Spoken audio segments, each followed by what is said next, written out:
With that, I will let you and your entourage take it away. All right. Well, thank you. I first of all want to acknowledge that Julianne challenged all of us to come up with a presentation that was out of the box. I believe we're winning. I have a team of people that is going to present. We thought it would be far more exciting to show you the work that we do and demonstrate the work that we do as well. We can also press play on the slideshow. So my name is Tam Connor. I'm the Learning and Development Manager at Malloon Institute, and with me today is Lance Mudgway. He's our WA-based hydrologist and landscape planner. And we also have our farmers, Nat and Brett Ridley. We'll be speaking with them in a few minutes' time. But for now, I thought I'd give you a little bit of a rundown about Malloon Institute and the work that we do. And also, just want to pay my respects and appreciation for that beautiful welcome to country this morning. It was very powerful, and it's very timely for us. Malloon Institute is working hard to build and forge great relationships with our First Nations partners, Clint Hansen included, who's there. And I want to also thank him for reminding us of the need to connect with culture and take seriously the responsibilities that they have, and for all of us to enable us to be able to work together. So that was beautiful. So Malloon Institute is a not-for-profit organisation that consults, educates and advocates for the adoption of catchment scale landscape rehydration practices around the country. We're based initially in the Southern Highlands of New South Wales, but as we know, we've got Lance Mudgway here from WA. So landscape rehydration is a term that was coined by our late founder, Tony Coote, and it's basically based on a scientifically robust set of nature-based infrastructure and solutions that is all geared towards restoring landscape function. So these proven strategies improve economic and ecological outcomes that enhance resiliency, and particularly with our climatic extremes that we're experiencing now. It sets us on a path to be able to combat and deal with that, so our waterways and our landscapes and our communities can bounce back, as we've heard about the importance of resiliency in communities. So since our origins in 2011, Malloon has worked with over 3,000 farmers to repair 40,000 hectares of farmland. And this includes the important work that Lance is doing here in WA. Our flagship catchment project, the Malloon Rehydration Initiative, which is based in the Southern Highlands of New South Wales, has received national and international recognition for our work. So we recently won the Banksia Biodiversity Award and were selected as one of 8 case studies for the UNCCD Global Report on the Economics of Drought that our CEO Carolyn Hall is currently presenting at Riyadh for the COP16 right now. So it's quite a significant and important milestone for us to be recognised for this great work that we're doing. So what are we here for? What's our project? Our project is better known as our Communities of Practice project. We refer to it as the COP project, but it's not the COP, so we're just going to try really hard to call it Communities of Practice. And this aims to upskill land managers and communities in landscape rehydration strategies for drought resilience. And we do this through our peer learning, our mentoring, and our on-ground demonstrations.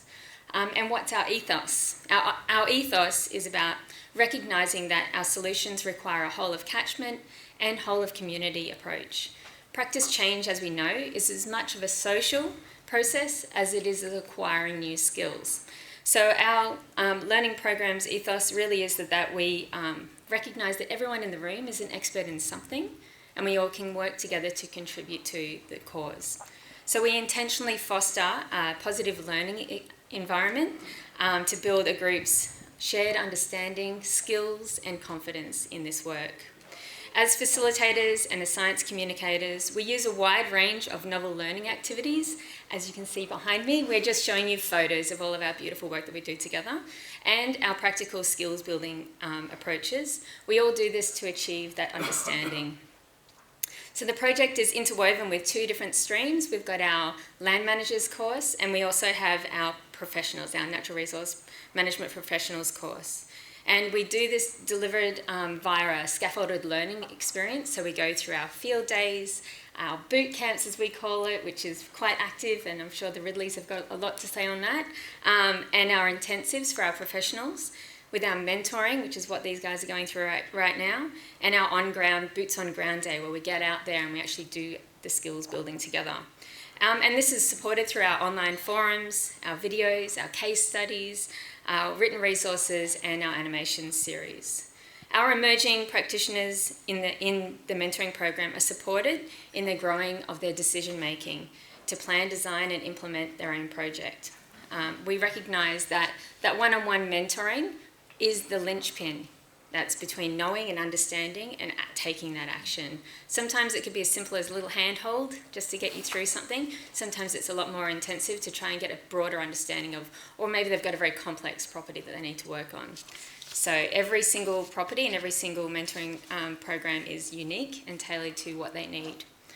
So what has been the program's impact so far? Our project, we have 6 more months to go, first half of next year. But to date, we have engaged 7 community locations around Australia in 5 states and territories to about 350 plus people through 12 field days and boot camps. We have 36 mentoring properties, and 5 of those have already completed their projects themselves, so they've implemented them. And 50 professionals have gone through our mentoring program, our professionals mentoring program. And we have 2 demonstration boots on ground events that have happened, and another 3 that are going to be happening in the first half of next year. So you can see we're very busy. We've been doing that in the last 18 months. But while this project is still in progress, we're beginning to hear and see these inspiring stories take place. So in the Swan Vale catchment, which is in northern New South Wales, this is a community that has been long engaged and dedicated in their efforts to restoring their catchment. They have currently 10% of their catchment is under some sort of landscape rehydration practice, with more being implemented through the mentoring as we speak. And one of our current mentoring properties in the Northern Territory, Fiona McBean, last week she won the Farmers and Fishers Sustainability Awards for the Territories Award, so very significant, and it's for the work that she's done in landscape rehydration there in itself. So what about the professionals? With the majority of Australia's country's waterways heading towards an erosion and a terrible trajectory, we recognise that Maloon can't hold all the cards. We want to empower and train up our other professionals to go out there and do the work themselves. So our Train the Trainer course is proving to have such a great impact there. And I have a little quote here from Tibby Tuckett. She's a SUS Ag facilitator through Regen WA in Perth NRM. She's experienced the boot camp and the professionals course, and I'll read this. And I had to paraphrase it and also get rid of the tears because it was beautiful. So she said, this has been nothing short of inspiring and beneficial. The hands-on training in landscape rehydration and water management has greatly boosted my confidence. The real highlight, however, was being part of a network of passionate, like-minded individuals dedicated to regenerating the dry saline landscapes of WA. I feel equipped and eager to make a meaningful impact restoring natural capital and landscape functions. It's beautiful, right? This is the work that Lance has been doing. He's been working quite closely with them over a period of time, and it's just wonderful to see her confidence and competence grow. Also, Bonnie Jupp, who couldn't be with us today, she's too busy, off in COP16 in Riyadh as well, presenting on landscape rehydration and the benefits that this is doing as well. So what does landscape rehydration mean for WA and for drought resilience? Our local WA Mayor, Lance, will actually speak a little bit more in depth about this in a moment. And we'll also hear from the Ridleys themselves, who've been experiencing the mentoring program. And we wanted to show you a little bit of a learning activity that we actually run through with our boot camps. It's cheap, it's cheesy, it's meant to be fun, and it's meant to be engaging. So we hope you enjoy it. We've got the cameraman that we'll show you in a moment, but I'm going to hand it over to you, Lance. Yeah, no worries. You would have seen some of the slides up there from boot camps that we run, so you can see there's lots of different activities we do, including playing in the mud, which unfortunately the participants get to do and I don't get to do, which is a bit of a pain, but anyway. But I get to play with this one, which is good. So I just want to run through some very important details about landscape rehydration. And one of the things is that energy, nutrient and water cycling are integral and support each other. And they also support the functioning of the landscape, and they support life. Without those things, we do not have life. And the other thing they do is that they protect the landscape. Those functions actually protect the landscape from the power of water, gravity, and energy, the sun's energy. And we go through a lot of detail to actually go through those processes in the boot camps. Obviously, I can't do that today, but come to a boot camp and you can learn more about it. So I guess adding to a little bit of what the landscape rehydration is, and our CEO, Carolyn Hall, actually uses this term, it's banking water in the landscape. And I see that it's actually a really good thing because we're so used to using credit cards and going into debt, and we're doing the same thing with our landscape. So if we're banking water, we're actually going the other way and not using a credit card, we're actually building the asset, and then we can use that as a resource. There's evidence of things in the landscape itself telling us how the landscape actually functions and stores water. And one of the classic evidences are contours, natural contours. So if you go up into Central Australia and you look at Google Earth and look at an image, you'll see these lines and lines and lines of mulga trees. And I can guarantee it, they'll be on a contour. You can see it in your backyard. So if you've mown the lawn the other weekend, we get a storm and you get a little bit of the grass clippings, you come out after the storm and you'll see little grass clippings in little lines on the lawn. That's a contour. It's a natural contour, and I can guarantee again, if you've got the levels out, it'll be on a level. And that's how nature stores water.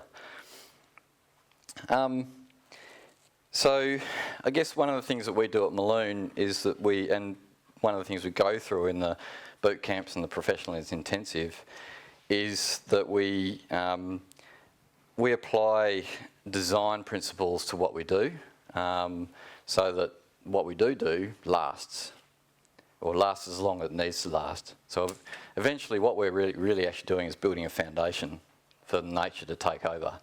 So as long as that foundation stays there and gives nature time to actually build itself and build on that foundation, then it's done its job. And it doesn't matter if it disappears after that. But sometimes that will take a long time. So I think the first slide that was up there was a picture of Maloon Creek, which is eroded into a gully 5 metres deep or something, 20 metres wide. And I've seen many evidence of that. I'm lucky enough to go and do the Central Australian stuff and the Northern Territory ones as well. And I've seen plenty of them. And that's just disconnected the landscape from its water supply, the creek. So the creek is now a gutter, the water all rushes down there instead of flooding out in a floodplain. I guess one of the really important things in WA, we've got to put it in the WA context, is that we are working in a saline environment. And it's a really big issue, and a lot of people say landscape rehydration, you're putting water back in. Well, that's just going to make the problem worse, isn't it? Well, in actual fact, what we're actually trying to do is, using that term, banking water higher in the landscape, so that that water is actually not feeding the recharge systems in the valley floors and raising the water tables in the major valley floor systems. So it's a tool to actually address the cause of the problem, not the symptom or the issues. And I guess another context in WA is that, and this of course across all of Australia, but cropping is a major thing, particularly in the wheat belt. So we need to work in the context of cropping as well, where, especially these days where people want to do straight lines, AB lines, have big paddocks, so it's more efficient in terms of cropping, but it's actually less efficient in terms of maintaining a landscape. So we've got to work through those processes. One other thing that's also coming up a lot more is also the coastal plain. So in effect, the coastal plain, the Swan Coastal Plain, the Western Coastal Plain, is basically one great big massive swamp, really, if you look at it. And naturally, like 200 years ago, it was a big swamp. And the rivers came out of the hills and then just dissipated into the swamp, and then we've gone and drained it. But then because we've gone and drained it, we now need to irrigate it to actually add water back in summer. So we need to be able to bank water in the landscape for the summertime, like what nature used to do 200 years ago. One other thing is that everywhere we tend to farm that much. We need to farm more than that in the soil, because if we only farm that much, that's top surface, yeah, it's where the nutrients are, but it's not where the water is, because that's where it's going to evaporate a lot easier. We're disturbing the soil, so that makes it, regardless of whether you're doing no-till or cultivating or whatever, that's where you're going to lose your moisture, because it's going to evaporate. You need to be farming a lot further deeper to actually access water down deeper. And that's where different plant species become really important, particularly in a grazing operation. So perennial pastures and deeper rooted pastures, we can access that water in the summer. So your Swan Coastal Plain may not need irrigation. If you convert all your dairies and beef cattle operations to perennial pastures, they're actually accessing that moisture that's there banked during the winter and stored during the summer. This is a very simplistic view, obviously. It's obviously case by case as you go into each different one. So I guess leading into the communities practice, I got it, project. So as Tam said, it's a structured process to work through with landholders to gain some of that knowledge of those things that I've just talked about, so the key processes, and then also those design and planning processes and tools and methods that we use. So then those people have the confidence to be able to go and do a project on their own farm to start with, maybe a small scale one and gradually getting bigger. And then in terms of the PI, the professionals intensive, working with groups of farmers to develop projects and start working together to develop projects on a catchment scale, which is really what we're, as Tam said at the start, was our aim. So I guess from experience, for one of the farmers that we've been working with, Warren Pensini, down at Boyup Brook, one other thing, he's been practicing regenerative agriculture for quite some time, but he wasn't seeing the benefits of that he expected. He was getting improvements, but not as much as he thought, and he realised that missing element was the landscape function, the real, and particularly the water function, the water cycling in the landscape. So he came to us, we built a plan, and we've got a demo site at his place now in a very nutshell. But yeah, so some of that issue is, and I've had talking to other regen farmers, and it's been similar for them, that sometimes that missing link of really considering the water cycle and how you build natural function through that. So I'm going to bring in Brett and Nat here and ask you firstly, so what prompted you to engage in the process that led to getting onto the Communities of Practice project? Yeah, well, we first heard about Malloon on the ABC Australian Story program and thought, wow, what fantastic work that they were doing, but we had nowhere to apply it. And then moving forward, we entered into a helping to manage a small farm down south and entered that regen space. So we're managing this small farm for a group of co-owners and who all were on board with regen farming and wanted to sort of have a bit more engagement in farming, you know, a lot of city folk. We set about, making contact with organisations such as Regen WA and we engaged with Carbonate and we were talking about the soil organic carbon and the carbon sponge and holding water back and we'd noticed on the property how the previous landholder had set things up so that they could get water off the property. And we'd go out and observe. We spent a lot of time observing after a big rainfall and noticed waterlogging areas and such, where it's sort of waterlogged. You see those green spots, and we then engaged with Malloon because we thought, well, that's the next step to see if there's any way we can help fix those issues. So yeah. So you guys came to a couple of our field days, and then I'm very conscious of our time, so I might skip that bit. But so the next step, so there's a field day, which is basically an introductory thing, which people just introduce what is landscape rehydration, what's it all about. And then we go through the intensive 2-day boot camp, which you guys attended. So it's pretty intensive, it's pretty detailed. I'm sure you guys can attest to that. You would have been a bit brain fried after 2 days. I know I was. So again, as I said, goes into those things and the toolbox of how to apply, as well as the hydrological design principles. So was there anything that really surprised you at the boot camp about landscape rehydration and the process of doing it?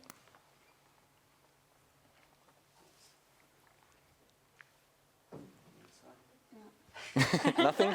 Got nothing? No, I guess we were, at first we were sort of thinking, oh, small farm, there's really not much we can do here. You know, we'd looked at these bigger projects and that, but we were surprised at how much we could do. So yeah, it was more about that. Like, yeah, there was something we could do. Good. Yeah. And so, what activity at the boot camp do you think had the most impact on you two? The practical side of things always is more memorable and, you know, makes all the theory sink in. So out in the field we went and actually practiced using the surveying equipment and then set up our own little problem that we had to fix and poured water down it to see if it actually worked. So I think the practical things on farm you know, made everything click, and then you could see how it could help on your own farm. So one of the activities we do at the boot camp is we actually go through this whole process, and we're only going to go through a little bit of it, but we build a scale model of a landscape. We don't actually build a specific one at the boot camps, although we did it professional intensive. So we've built a model. This is of Wilga Farm, so the farm that these guys manage. So as we pointed out, there's a couple of drains. There's a creek line which has been drained. That's the road, the houses. There's a few trees. One of them's fallen over.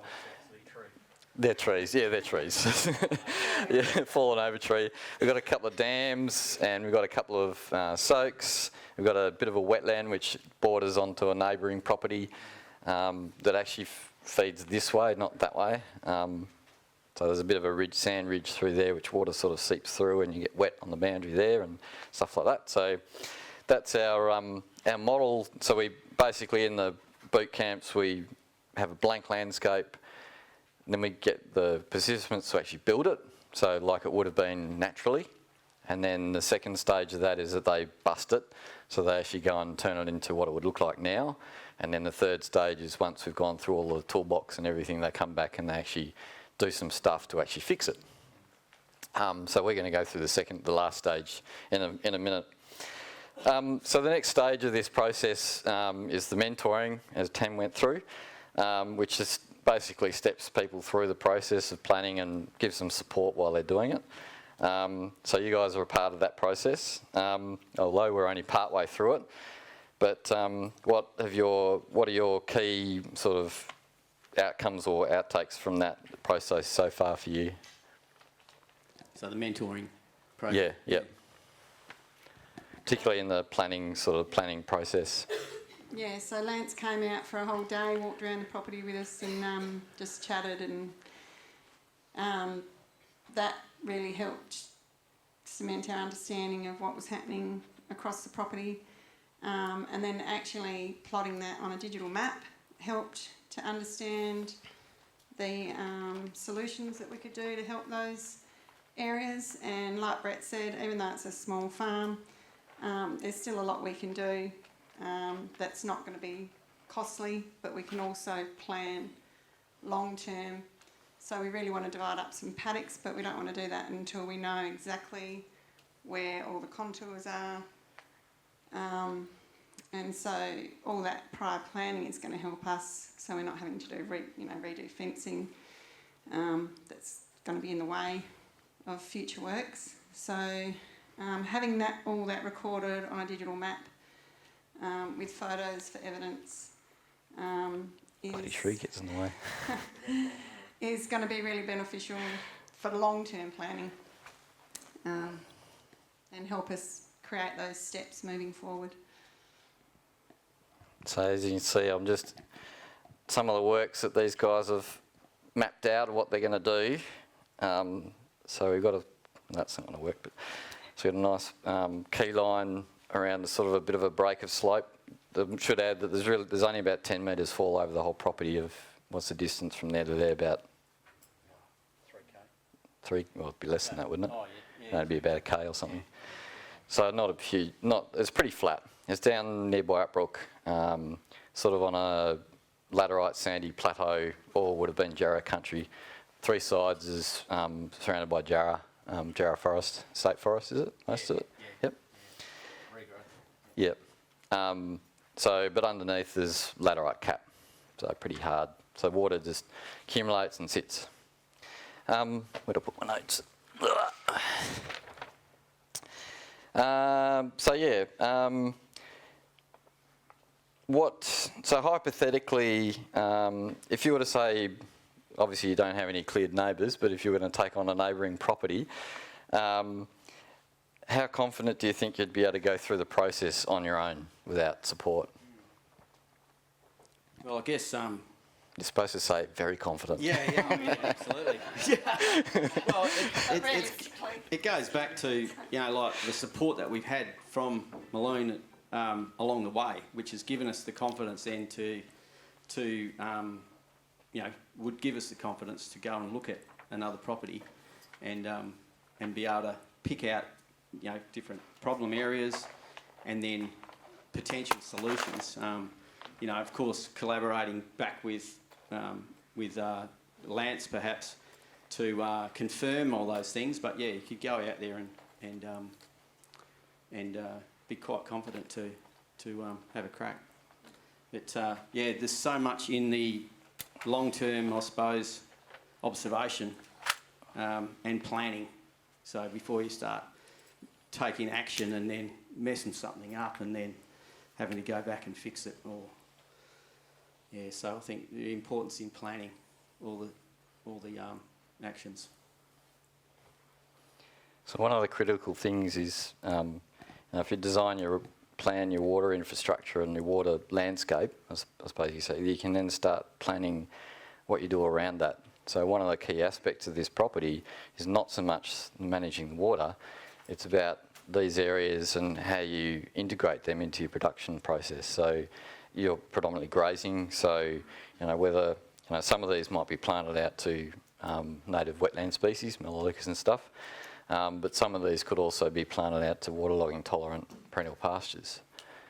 So they're actually using that water storage that's going in those waterlogging areas. And it also means once you've planned out that, you can sort of, at the moment, that's all fenced in a straight square grid, but you could start looking at, okay, and if you want to do cell grazing and grazing management, you can sort of start fencing it in different ways.